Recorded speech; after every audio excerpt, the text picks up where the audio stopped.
सवाल ये है कि क्या सवालों का ना होना सही है? बिल्कुल नहीं, क्योंकि हम सीखते सवालों से ही हैं।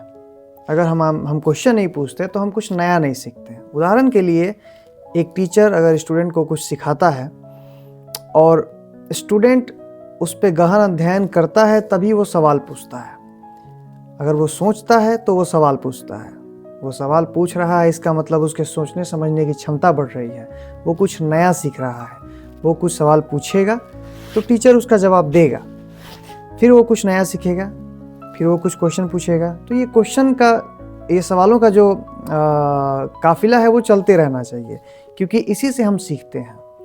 अगर आप सवाल नहीं करते, अगर आप क्वेश्चंस नहीं पूछते, इसका मतलब आप कुछ सीख नहीं रहे हैं, कुछ नया नहीं सीख रहे हैं। बहुत ही बेसिक है, कोई रॉकेट साइंस नहीं है।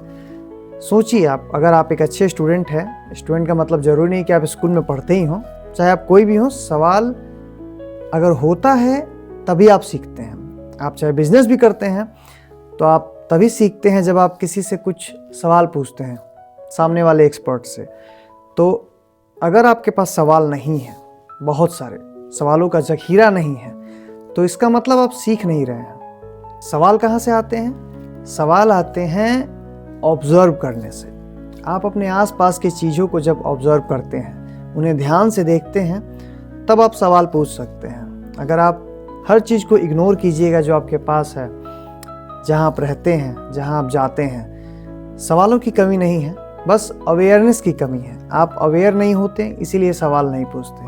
आप सवाल नहीं पूछते, इसीलिए कुछ नया सीखते नहीं हैं। तो सीखने के लिए क्या करना होगा? ऑब्वियसली आपके पास बहुत सारे सवाल होने चाहिए।